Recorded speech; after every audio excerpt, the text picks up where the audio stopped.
কোরআনের আর কোন সূরা নাজিল না হইয়া শুধুমাত্র যদি সূরাতুল আসর নাজিল হইতো আর কিচ্ছু না আসতো, তো মানুষের হেদায়েতের জন্য এই একটা সূরাই যথেষ্ট ছিল। এত দামি সূরা এই সূরাতুল আসর। কেন? ইমাম শাফিঈ নিজেই বলেন, কারণ কোরআনের ভেতরকার যত কথা আছে, যত বিষয় আছে, সবগুলোকে সূরাতুল আসর নিজের পেটের মধ্যে নিয়ে নিছে। ইমাম শাফিঈর জমানায় তো মেমোরি কার্ড ছিল না, থাকলে উনি এভাবেই বলতেন। আমি এখন যেভাবে বলতে চাই, আমি বলি ইমাম শাফিঈর বক্তব্যকে সামনে রেখে যেন সূরাতুল আসর কোরআন আল কারীমের মেমোরি কার্ড।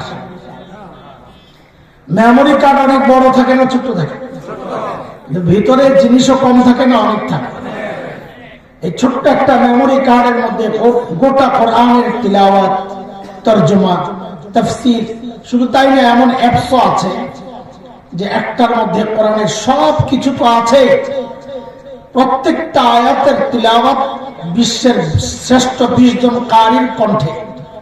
টিপ দিলে কারির নাম আসে।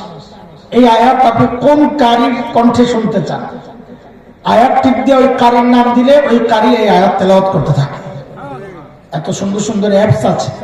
এই ছোট্ট মেমোরি কার্ডের মধ্যে গোটা কোরআনকে যদি নেওয়া যায়, ইমাম শাফিঈও যেন ওই কথাটাই বলতে চাচ্ছেন যে সূরাতুল আসর ওই রকমই একটা কিছু। গোটা কোরআনের যা বিষয় এই সূরাতুল আসরের ভেতরে পাওয়া যায়। কয় আয়াতের সূরা? 3 আয়াত, যার প্রথম আয়াতটা হচ্ছে ওয়াল আসর, মানে হচ্ছে আসরের কসম। এই বিষয়টা বোঝার আগে কসমের একটা মাসআলা বুঝে নিই। কসমের মাসআলা হচ্ছে আল্লাহর নাম ছাড়া কারো নামে কসম করা যায় না, হয় না। এই সমাজে কিছু প্রচলিত কসম আছে,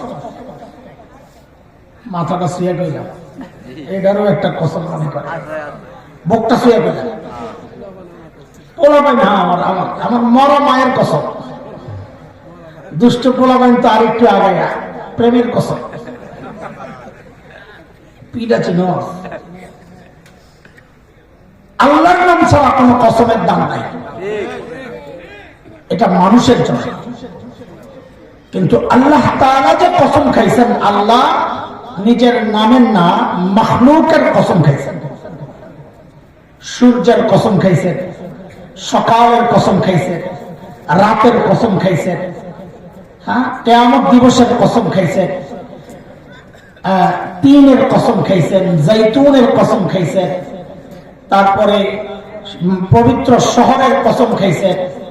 আল্লাহ অনেক কসম খাইছেন। আমার নফসের কসম খাইছেন, ওয়ানাফসিন ওয়া মা সাওয়াহা, জমিনের কসম খাইছেন। আল্লাহ মাখলুকের কসম খাইছেন, কিন্তু মাখলুকের জন্য আল্লাহর নামের কসম ছাড়া অন্য নামে কসম খাওয়া যাবে না। কেন এই পার্থক্য? কারণ হচ্ছে আমাদের কসমের উদ্দেশ্য হচ্ছে যে ব্যক্তির সামনে আমি কথা বলতেছি, কসম করি কেন?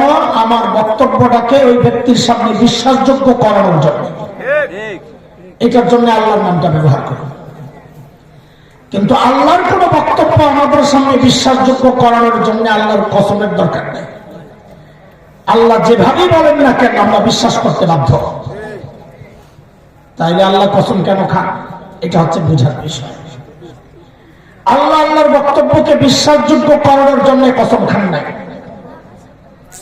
আল্লাহর কসমের অনেক কারণের মধ্যে একটা মৌলিক কারণ হচ্ছে আল্লাহ বুঝাতে চান, বান্দা আমি যেই শব্দের কসম খাইলাম, যে বিষয়ের কসম খাইলাম, এই বিষয়টা আমি অত্যন্ত গুরুত্বপূর্ণ বানাইছি, দামি বানাইছি, তুমিও এটার মূল্য দিও, এটার গুরুত্ব বোঝার চেষ্টা করো।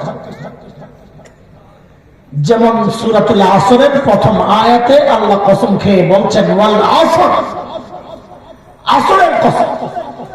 নিয়ম অনুযায়ী বোঝা গেল আল্লাহ আসরের কসম কেন খাইছেন? নিশ্চয়ই আসর আল্লাহর কাছে খুব দামি কোন বিষয়, যার কারণে আল্লাহ আসরের কসম খাইছেন। কি সেটা? আমাদের এখান থেকে এক ভাই বলতেছিলেন বারবার আল্লাহ সময়ের কসম খাইছেন। আমার মনে আছে, কিন্তু আমি এখানে বলার জন্য ওইটা রেখে দিচ্ছি।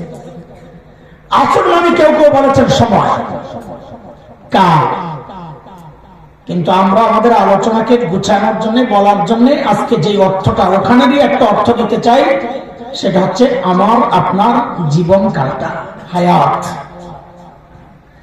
তার মানে আমাদেরকে আল্লাহ যে জীবন দিয়েছেন, এই জীবনটা আল্লাহর কাছে অনেক দামি।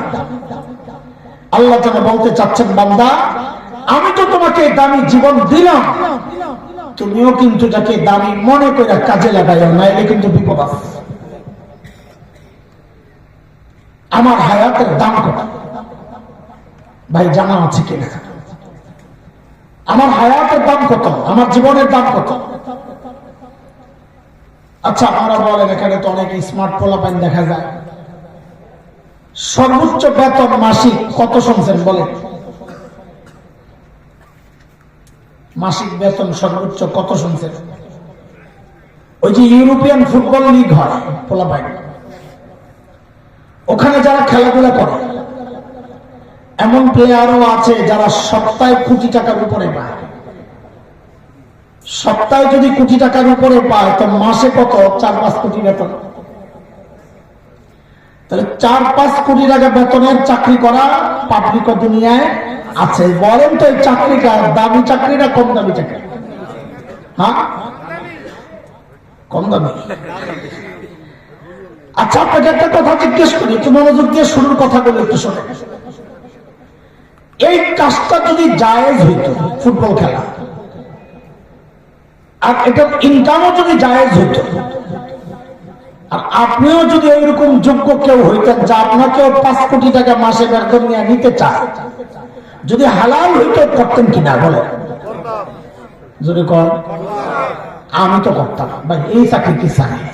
কত টাকা দরকার মাদ্রাসা চালাই? এইবার জোরে বলেন, এই চাকরি করতেন না করতেন না? চাকরিটা দামি না কম দামি? আপনার কাছে মাসে 1 কোটি টাকা ইনকাম, এটা আপনার কাছে অনেক দামি চাকরি মনে হচ্ছে, ছাড়ার কোনো রাস্তা নাই। অথচ আপনি আপনার হায়াতের দাম জানেন না। আমি আপনি যখন একবার বলবো সুবহানাল্লাহ, বলেন তো কয় সপ্তাহ লাগছে? আপনি জানেন আপনার এই 1 সুবহানাল্লাহর দাম কত? নবীজি সাল্লাল্লাহু আলাইহি ওয়াসাল্লাম বলেন, সাথে সাথে জান্নাতে একটা গাছ লেগে যায়। এইবার যারা পড়ছে তাদের গাছ একটা লাগছে।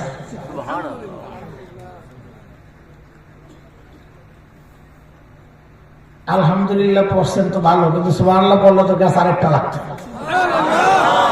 এইবার লাগছে আরেকটা। ওই একজন কইছে ওনার লাগছে আরেকটা। আরেকজন হাসে, হাসির দরকার যে সুবহানাল্লাহ বললে গাছ লাগে, হাসিসা সময় নষ্ট করতে। এইবার লাগছে আরেকটা। যারা বলছে তাদের লাগছে আরেকটা। এইবার লাগছে আরেকটা, লাগছে আরেকটা, লাগছে আরেকটা। পশ্চিমে একটা লাগাও না, দক্ষিণে একটা লাগাও না, উত্তরে আরেকটা লাগাও, পূবে আরেকটা লাগাও। চুপ থেকে লাভ কি? লাগাইতে থাকো না, আরে লাগাও লাগাও লাগাও। এখন গাছ লাগানোর জজবা উঠছে, আর সারাদিন বয়া বয়া মোবাইল টিপে।